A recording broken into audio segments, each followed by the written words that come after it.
할렐루야. 오늘도 새벽 예배에 잘 나오신 성도님들을 주님의 이름으로 축복하고 환영합니다. 함께 이 시간 우리 기도하며 예배의 자리로 나가겠습니다. 함께 기도하겠습니다.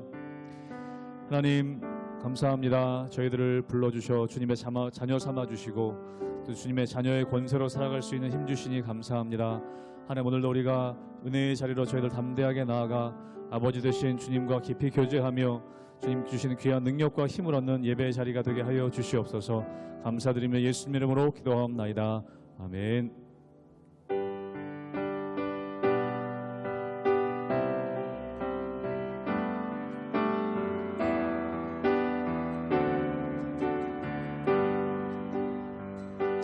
나 주를 멀리 떠났다 이제 옵니다. 나 죄의 길에 시달려 주여 옵니다. 나 이제 왔으니 내 집을 찾아 주여 나를 받으사 맞아 주소서. 그 귀한 세월 보내고 이제 옵니다. 나 뉘우치는 눈물로 주여 옵니다. 나 이제 왔으니 내 집을 찾아 주여 나를 받으사 맞아 주소서. 나 죄에 매여 고달파 이제 옵니다. 주 크신 사랑 받고자 주여 옵니다. 나 이제 왔으니 내 집을 찾아 주여 나를 받으사 맞아 주소서. 이 병든 마음을 고치려 이 병든 마음을 고치려 이제 옵니다. 큰 힘과 소망 바라고 주여 옵니다. 나 이제 왔으니 나 이제 왔으니 내 집을 찾아 주여 나를 받으사 맞아 주소서. 나 이제 왔으니 나 이제 왔으니 내 집을 찾아 주여 나를 받으사 맞아 주소서.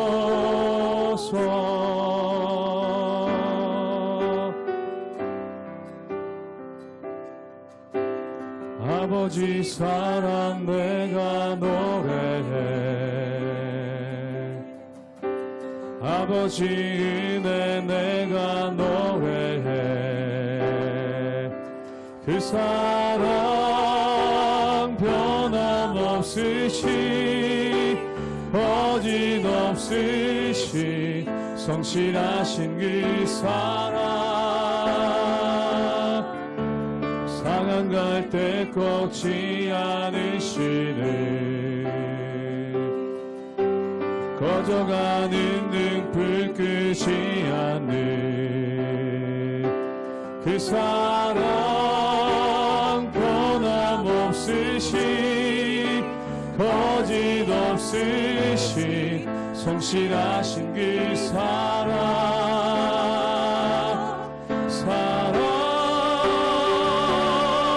그 사랑 날 위해 죽으시 날 위해 다시 사시 예수 그리스도 다시 오실 그 사랑 죽음도 생명도 천사도 하늘의 어떤 권세도 끊을 수 없는 영원한 그 사랑 예수. 아버지 사랑 내가 노래해. 아버지 사랑 내가 노래해. 아버지 은혜 내가 노래해. 그 사랑 변함없으시 거짓없으시 성실하신 그 사랑 상한 갈 때 꺾지 않으시네. 꺼져가는 등불 끄지 않는 그 사랑 변함없으시 거짓없으시 성실하신 그 사랑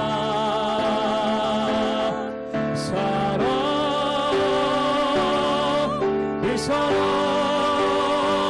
날 위해 죽으시 날 위해 다시 사시 예수 그리스도 다시 오실 그 사랑 죽음도 생명도 천사도 하늘의 어떤 권세도 끊을 수 없는 영원한 그 사랑 그 사랑 날 위해 죽으신 그 사랑 날 위해 죽으신 날 위해 다시 사신 예수 그리스도 다시 오실 그 사랑 죽음도 생명도 천사도 하늘의 어떤 권세도 끊을 수 없는 영원한 그 사랑 예수.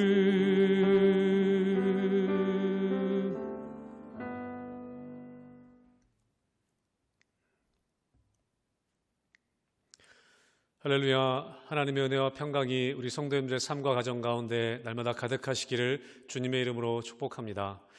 우리는 삶에서 하나님의 말씀을 참으로 많이 접합니다.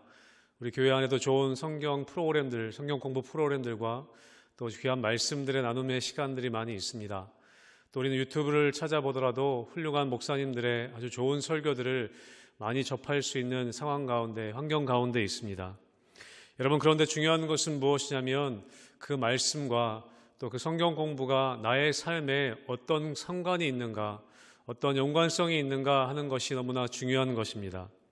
그 말씀이 나의 삶을 어떻게 터치하고 있는가, 그 말씀을 통해 내가 어떤 경험들을 하고 있는가, 그것이 너무나 중요한 것입니다. 복음서에 보면 귀신도 예수님에 대해서 잘 알고 있었던 것을 우리는 볼 수 있습니다. 귀신이 예수님에 대해서 당신은 하나님의 아들이십니다라고 고백하는 장면이 나옵니다. 여러분, 귀신도 예수님이 하나님의 아들이신 것을 알고 있었습니다. 그런데 그 귀신이 뭐라고 뒤에 고백하냐면, 그런데 당신이 나와 무슨 상관이 있습니까? 라는 고백을 하는 것을 보게 됩니다. 여러분, 잘 알고 있습니다. 그런데 아무런 상관이 없는 예수님에 대해서 잘 알고 있지만, 성경 공부를 통해 예수님에 대한 지식이 많이 있지만, 그 말씀이, 또 예수님이 나의 삶에 아무런 터치가 없는, 아무런 경험이 없는 삶이라면, 그 알미라면 그것은 아무런 소용이 없다는 것이죠. 아무런 능력이 없다는 것입니다. 사랑하는 성도 여러분, 이런 말씀을 많이 알물 넘어서 그 말씀을 믿음으로, 그 말씀을 살아냄을 통해 하나님의 말씀의 능력을, 하나님의 능력을 경험하는 삶을 살아가시는 성도님들 되시기를 주님의 이름으로 축복합니다. 사무엘상 14장 1절에서 23절까지의 말씀입니다. 하루는 사울의 아들 요나단이 자기의 무기를 든 소년에게 이르되 우리가 건너편 블레셋 사람들의 부대로 건너가자 하고 그의 아버지에게는 아뢰지 아니하였더라. 사울이 기브아 변들이 미그론에 있는 석류나무 아래에 머물렀고 함께한 백성은 600명 가량이며 아히야는 에봇을 입고 거기 있었으니 그는 이가봇의 형제 아히룹의 아들이요 비느하스의 손자요 실로에서 여호와의 제사장이 되었던 엘리의 증손이었더라. 백성은 요나단이 간 줄을 알지 못하니라. 요나단이 블레셋 사람들에게로 건너가려 하는 어기 사이 이쪽에는 험한 바위가 있고 저쪽에도 험한 바위가 있는데 하나의 이름은 보세스요 하나의 이름은 세네라. 한 바위는 북쪽에서 믹마스 앞에 일어섰고 하나는 남쪽에서 게바 앞에 일어섰더라. 요나단이 자기의 무기를 든 소년에게 이르되 우리가 이 할례 받지 않은 자들에게로 건너가자. 여호와께서 우리를 위하여 일하실까 하노라. 여호와의 구원은 사람이 많고 적음에 달리지 아니하였느니라. 무기를 든 자가 그에게 이르되 당신의 마음에 있는 대로 다 행하여 앞서가소서. 내가 당신과 마음을 같이하여 따르리이다.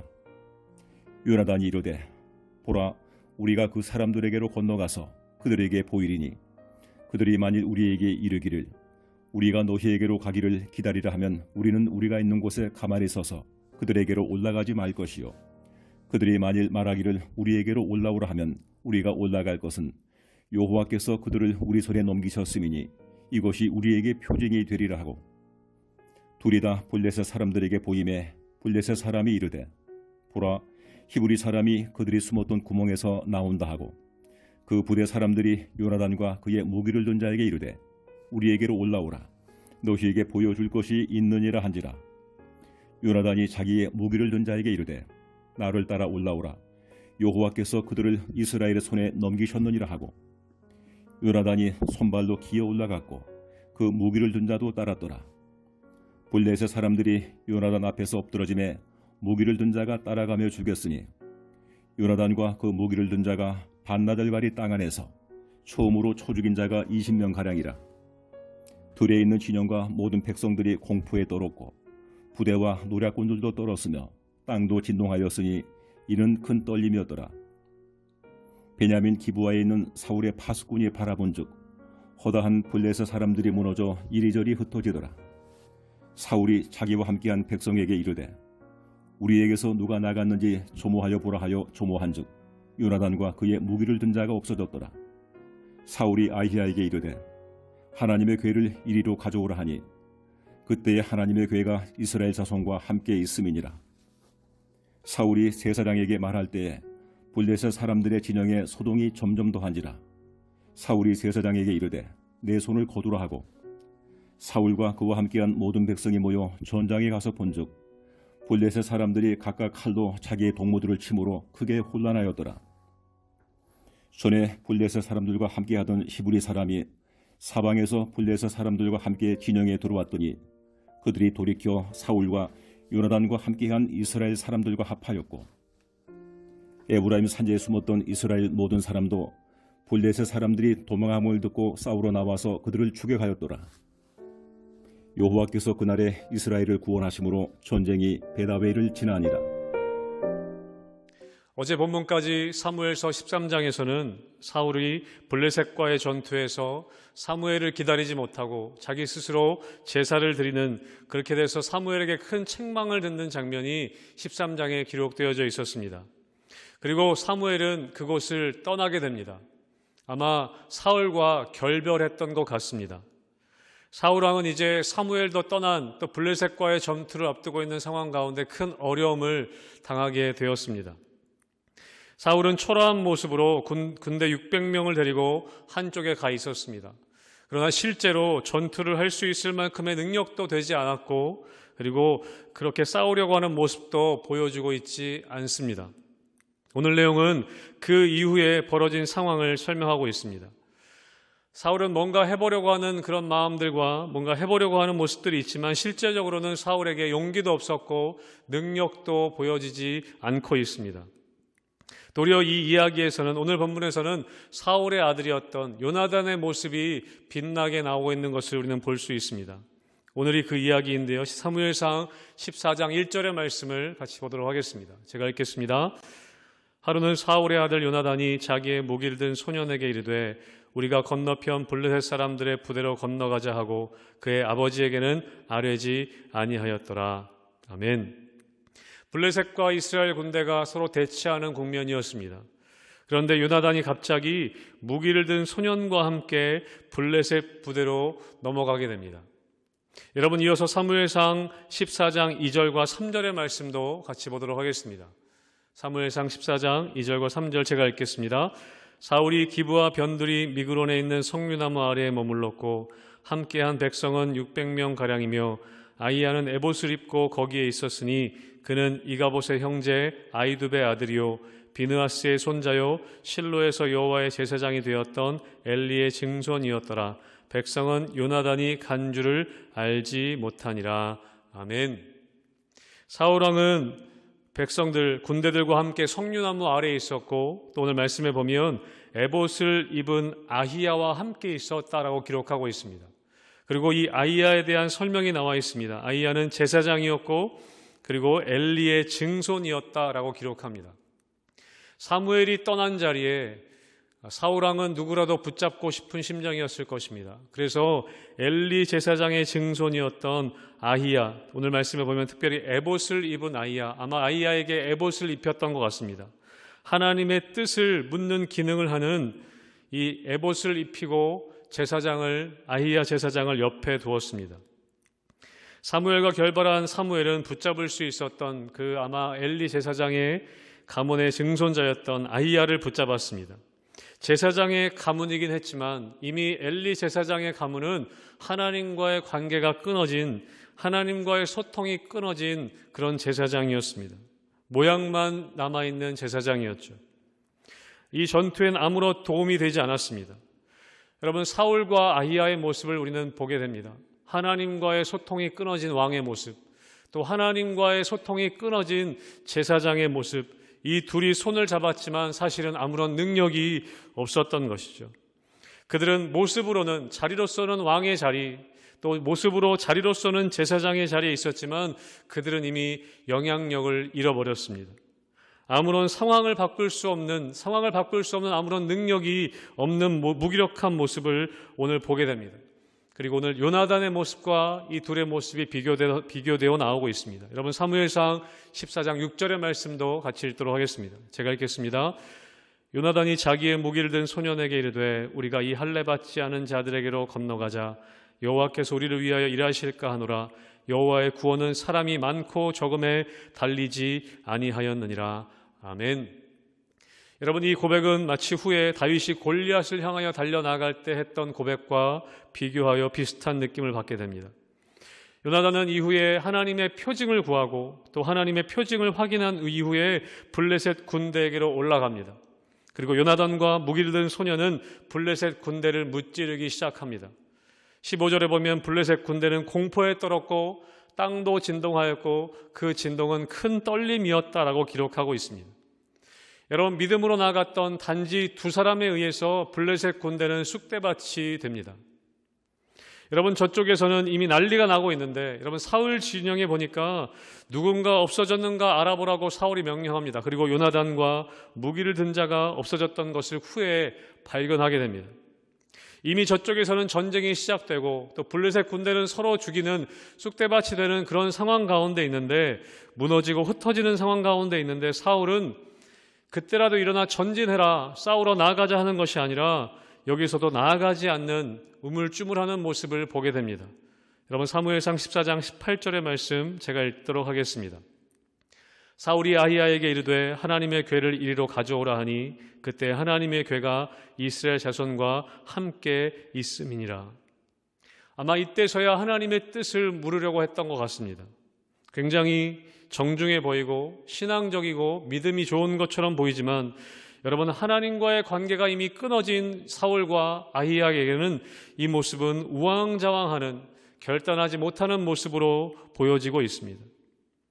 여러분, 블레셋 사람들이 요단강을 통해 우왕좌왕하고 또 서로 쳐 죽이는, 그래서 마침내 하나님의 승리가 펼쳐지는 이 마지막 때에 사울왕은 여전히 우물쭈물하며 잘못된 선택을 하고 있는 것을 보게 됩니다. 그리고 오늘 마지막 절 14장 23절에서는 이렇게 기록하고 있습니다. 여호와께서 그날에 이스라엘을 구원하심으로 전쟁이 베다웬을 지나니라. 아멘. 하나님께서 승리하셨다, 하나님께서 이스라엘을 구원하셨다라고 그렇게 이야기하고 있습니다. 왕이 세워졌고 또 3,000명이나 되는 군대를 왕이 거느리고 있었지만 그것은 이스라엘 백성들에게 아무런 소용이 없었습니다.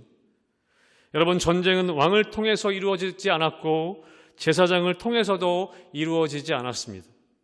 오늘 전쟁은 하나님을 믿고 의지하고 실행했던 요나단과 무기를 든 소년을 통해 전쟁이 이루어졌습니다. 그리고 그 결국에 하나님의 승리로 끝이 나는 것을 볼 수 있습니다.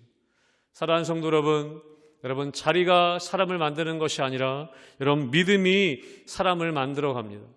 요나단은 믿음으로 비록 2명이라는 너무나 보잘것없는 숫자였지만 하나님의 표징을 쫓아 믿음으로 나아갔습니다.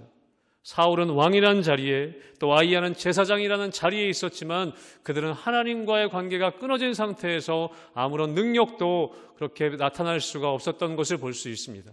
사랑하는 성도 여러분, 하나님과의 관계 가운데 여러분, 믿음을 통해 여러분 하나님의 능력을 경험하는, 단순히 우리의 외적인 어떤 모양을 통해서가 아니라 하나님을 믿음을 통해 여러분 삶의 어떤 실행과 순종을 통해 여러분 하나님의 능력과 승리를 경험하며 나아가시는 우리 성도님들의 삶이 되시기를 주님의 이름으로 축복합니다.